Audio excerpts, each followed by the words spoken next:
আমার প্রতিবেশী বন্ধু রাষ্ট্রকে বলবো আপনারা এটা করবেন না, এটা করবেন না, আমরা শান্তিতে আছি, আপনারাও শান্তিতে থাকেন, আমাদেরকেও শান্তিতে থাকতে দেন। সবাই মরে যাবে, আমরা সবাই, কেউ থাকবো না। এই পৃথিবী থাকার জায়গা নয়। কিয়ামতের সময় আল্লাহ তাআলা মালাকুল মাউতকে বলবেন সবার রূহ কবজ করে ফেলো, সবার, কেউ থাকবে না। আবারও বাংলার মাহফিল কাঁপাতে শুরু করেছেন তরুণ প্রজন্মের জনপ্রিয় বক্তা মাওলানা মিজানুর রহমান আজহারী। নতুন বছরে সারা দেশে তিনি প্রায় শতাধিক মাহফিল করবেন বলে জানিয়েছেন। এর আগে 2020 সালের ফেব্রুয়ারি মাসে তিনি হঠাৎ দেশ ছাড়তে বাধ্য হয়েছিলেন। কিন্তু কেন? হাসিনা ও মোদির হাত ছিল কিনা, সে প্রশ্ন এখনও অনেকের মনে। তবে তিনি দেশ ত্যাগের পেছনে প্রকৃত কারণ সম্পর্কে কোনো নির্দিষ্ট তথ্য না দিলেও এখন ধীরে ধীরে মুখ খুলতে শুরু করেছেন।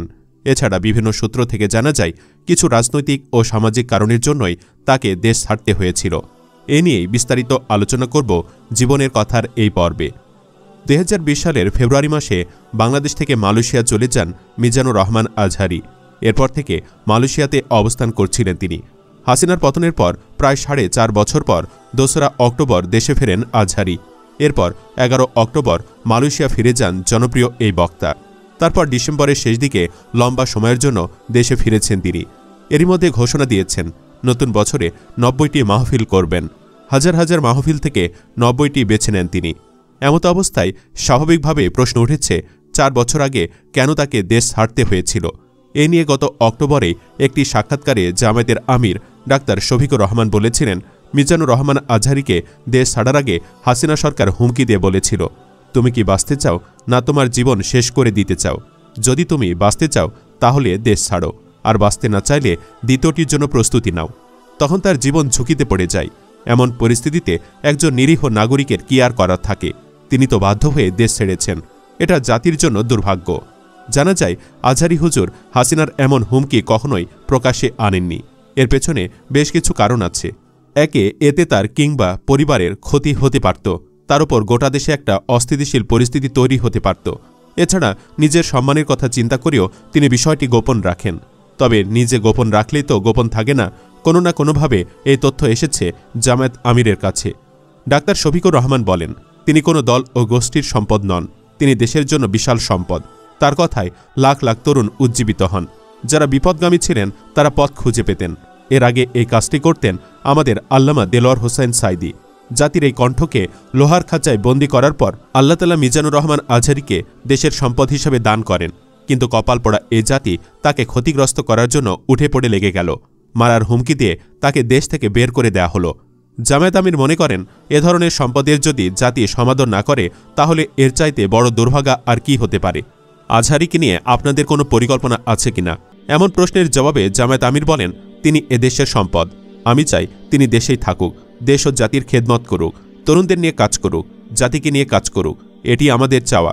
দেশের মানুষও এমনটা প্রত্যাশা করে। কারণ আজহারীকে যারা ভালোবাসে বা তার সমর্থকরা কোনো নির্দিষ্ট দলের না। জানা যায় 2020 সালের জানুয়ারি মাসে মাওলানা আজহারীর একটি মাহফিলে 12 জন ভারতীয় নাগরিকের ইসলাম গ্রহণের ঘটনা ব্যাপক আলোচনার জন্ম দেয়। মাহফিলটি অনুষ্ঠিত হয়েছিল জয়পুরহাটে, যেখানে ওই ভারতীয় নাগরিকরা ইসলাম ধর্ম গ্রহণ করেছিলেন। পরবর্তীতে লক্ষ্মীপুরের আরেকটি মাহফিলেও এমন ঘটনা ঘটে, যেখানে আরও 12 জন ভারতীয় হিন্দু পরিবার ইসলাম ধর্ম গ্রহণ করে। এ নিয়ে ব্যাপক বিতর্ক শুরু হলে স্থানীয় প্রশাসন ওই পরিবারগুলোকে আটক করে এবং তাদের ভারতে ফেরত পাঠায়। অনেকেই মনে করেন এই ধর্মান্তর ইস্যু এবং এর সঙ্গে সংশ্লিষ্ট আন্তর্জাতিক চাপের কারণেই মাওলানা আজহারীকে দেশ ছাড়তে হয়েছিল। বিশেষ করে ভারত সরকারের চাপের মুখে তৎকালীন আওয়ামী লীগ সরকার তাকে দেশ থেকে বাধ্য করে বলে বিভিন্ন সূত্রে দাবি করা হয়। মাওলানা আজহারী তার বক্তৃতায় সবসময় স্পষ্টভাষী ছিলেন এবং তার মাহফিলগুলোতে অসংখ্য বিধর্মী ইসলাম ধর্ম গ্রহণ করতেন। তার ভক্তদের মতে তিনি শুধু সাধারণ মানুষের নয়, দেশের বিভিন্ন ভণ্ডপীর ও মুরিদপন্থীদের বিরাগভাজন ছিলেন। তারা মনে করেন ভণ্ডপীরদের ষড়যন্ত্রের কারণেই মাওলানা আজহারীকে ওয়াজের ময়দান থেকে সরিয়ে দেওয়ার প্রচেষ্টা চালানো হয়েছিল। অন্যদিকে তৎকালীন ধর্ম প্রতিমন্ত্রী তাকে জামায়াত সংশ্লিষ্ট বলেও ট্যাগ করেন, যা আরও বিতর্কের জন্ম দেয়। এসব রাজনৈতিক ও সামাজিক চাপের সম্মুখীন হয়ে মাওলানা আজহারী দেশ ছাড়তে বাধ্য হন বলে অনেকে ধারণা করেন। তবে এসবের কোনোটি আজহারী নিজ মুখে কখনো বলেননি। হতে পারে অন্যদের দিয়ে বলিয়েছেন। তবে সাম্প্রতিক সময়ে তিনি আকার ইঙ্গিতে কিছু কথা বোঝানোর চেষ্টাও করছেন। এ যেমন পেকুয়ার মাহফিলে তিনি ভারতের বিপক্ষে হুমকি দেন। এতে বোঝা যায় ভারতের প্রতি ওনারও ক্ষোভ রয়েছে। তিনি বলেছিলেন, ভারতের দাদাগিরি ও মিথ্যা গুজব বাংলাদেশের মানুষ পছন্দ করে না। যদি গৌর গোবিন্দের রূপ নেয় তাহলে বাংলাদেশের মানুষ হজরত শাহজালালের ভূমিকায় অবতীর্ণ হয়ে ভারতের আধিপত্যবাদ রুখে দেবে। ঐক্য হচ্ছে দেশ ও জাতির উন্নয়ন ও অগ্রগতির ভিত্তি উল্লেখ করে ড আজহারি বলেন, বিগত 50 বছর নিজেরা বিরোধে লিপ্ত হয়ে এই দেশটাকে শেষ করে দিয়েছি।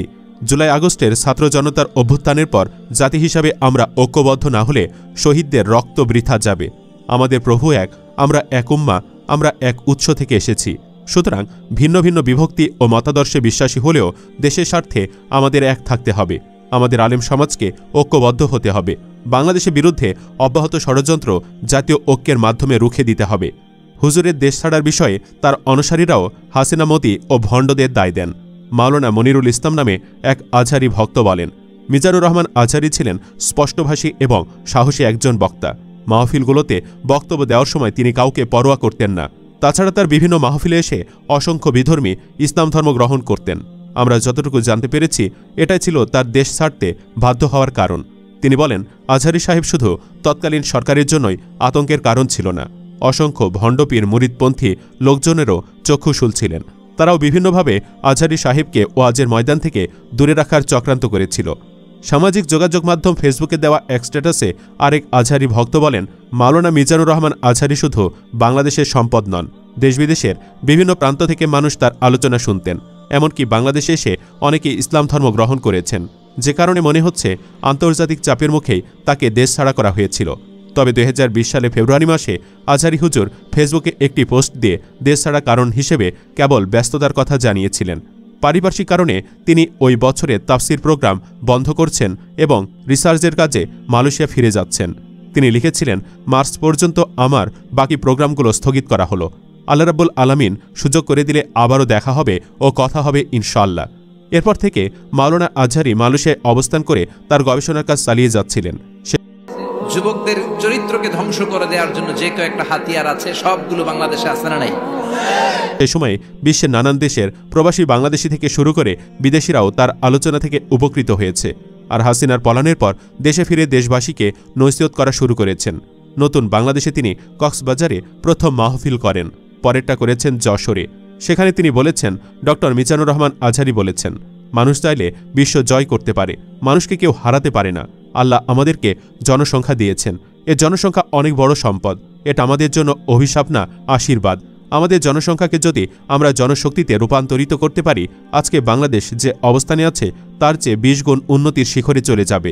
এই মাহফিলে জনসমুদ্র থেকে তিনি কাঁদতে বাধ্য হন।